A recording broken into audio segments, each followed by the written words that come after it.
Okay, ఇక్కడ ఇంకొక sharp student ఉన్నారు మనతో పాటు. ఎస్, మిస్టర్ రాణా గారు రోజు షార్ప్నర్తోనే అసలు షార్పెన్ చేసుకుంటూ ఉంటారు ఆయన బ్రెయిన్ని. ఎస్, చెప్పండి, మీరు ఆ రోజుల్లో కంబైన్డ్ స్టడీస్ ఎలా చేసేవాళ్ళు, ఎవరితో చేసేవాళ్ళు? కంబైన్డ్ స్టడీస్ అంటే సోలోగా చదవలేదండి. కంబైన్డ్ ఎక్కడ వస్తుంది? ఎప్పుడైనా సరే మనలాంటి స్టూడెంట్స్ సోలోగా ఏం చదవలేరు, ఎవరో ఒకళ్ళని పెట్టుకోవాలన్నమాట పక్కన. నేనండి కంబైన్డ్ రామ్ చరణ్తో చేసేవాడిని. కంబైన్డ్ బాగా కంబైన్డ్ స్టడీస్ చేశాను. ఎలా ఉండేది ఆ కంబైన్డ్ స్టడీస్? అంటే ఎంతవరకు అంటే అంతవరకు చదువుకున్నామండి ఇద్దరం. అది ఎంతవరకు అంటే పంజగుట్ట వరకా లేకపోతే? లేదు, యూసఫ్ కూడా వరకు అండి. ఓకే, అంటే ఆ చదువుల్లో ఎప్పుడైనా గోడ దూకడాలు అలాంటివి కూడా ఏమైనా జరిగాయా? లేదు, దూకడాలు లేదండి. అంటే కిటికీ ఎలా దూకుతాడు రాణా గారు? పట్టరా ఆయన కిటికీలో? యాక్చువల్లీ కరెక్ట్, అది కరెక్టే అండి. ఎందుకంటే కంబైన్డ్ స్టడీస్ అని చెప్పి కిటికీ గ్రిల్ తీసేసి బయటికి దూకేసి వెళ్ళిపోయేవాళ్ళం. వావ్. సో ఏదో ఒకటి స్టడీస్ వల్ల ఒకటి ఉపయోగపడింది మనకి. కిటికీలు తీయడం ఎలా తెలుసు? కార్పెంటరీ నేర్చుకున్నానండి. Very good, very good. అంటే స్టడీస్ వల్ల ఏదో ఒక ఉపయోగం అయితే ఉండాలి కదా.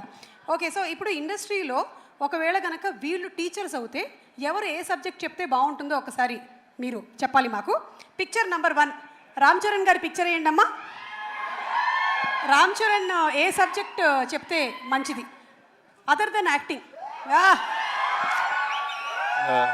హార్స్ రైడింగ్ నేర్పిస్తే బాగుంటుంది. Wow, that's super. He can teach terrific horse riding in school. Super. Magadheera నుంచి అప్పటి నుంచి. ఓకే, నెక్స్ట్ పిక్చర్ ప్రభాస్ గారి ఫోటో వేయండి అమ్మా. ఈయన ఏ సబ్జెక్ట్ చెప్తే బాగుంటుంది? అందరితో హ్యాపీగా ఎలా ఉండాలని ఒక I think more behavioural and cultural class చెప్తే బాగుంటుందండి. Actually I think we have a happiness ministry. అది ఇచ్చేస్తే బెస్ట్. ఇచ్చేస్తే బెస్ట్ అండి, హ్యాపీనెస్ మినిస్ట్రీ. కరెక్ట్. బా, yes, darling Prabhas. Next picture please. Anushka గారి ఫోటో వేయండి. ఈవిడ ఏం టీచ్ చేస్తే బాగుంటుంది? సేమ్ అండి, యాక్చువల్లీ మంచితనం టీచ్ చేస్తారండి అందరికీ. బా, అంటే నాకు ఇప్పుడే రీసెంట్గా నేను యాక్చువల్లీ నేర్చుకున్నా. జపాన్లో కొన్ని స్కూల్స్లో ఫస్ట్ 3rd క్లాస్ వరకు 4th క్లాస్ వరకు వాళ్ళకి ఏ సబ్జెక్ట్స్ ఉండవండి.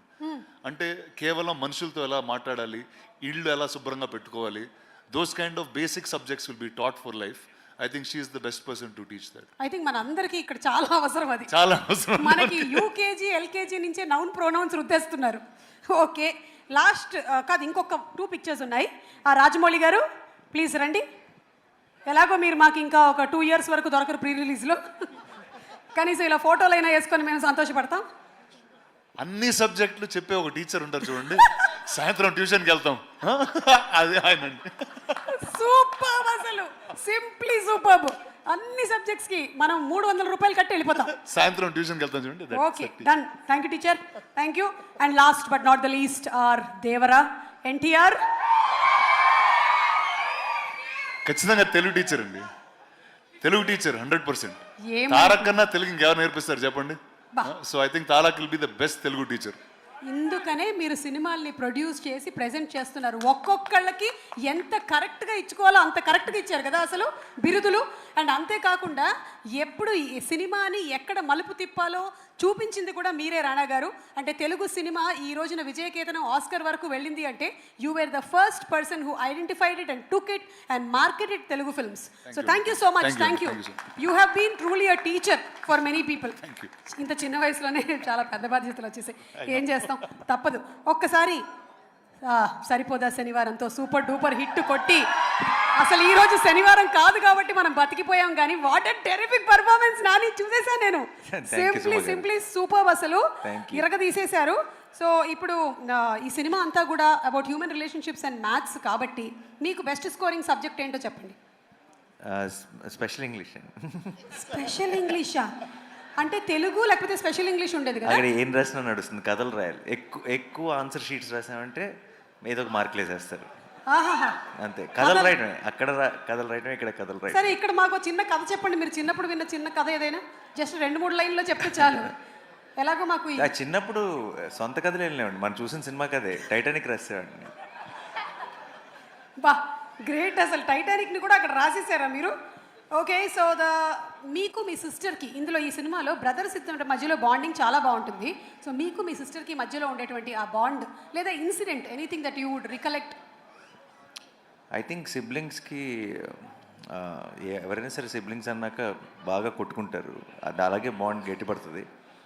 ఐ థింక్ వాళ్ళు మనకి ఎంత ఇంపార్టెంట్ అని మనకు తెలిసేది కొంచెం వాళ్ళు నేను ఎక్కడికైనా వెళ్ళినప్పుడు వాళ్ళని ఒక సంవత్సరం చూడనప్పుడు కొంచెం దూరం అయినప్పుడు బేసిక్గా. సో నేను అంతే లైఫ్ అంతా బాగా కొట్టుకు తెచ్చాం. ఆ తర్వాత అది చదువుకోవడానికి యూఎస్ వెళ్ళినప్పుడు సడన్గా ప్రేమలో అసలు సిబ్లింగ్ అంటే ఏంటి, తను మిస్ అవుతున్నానని, సో అవన్నీ స్టార్ట్ అయ్యింది. Super. Last and final question, 35 ప్లస్సా 35 మైనసా? ఏజ్ కాదు, నా ఏజా?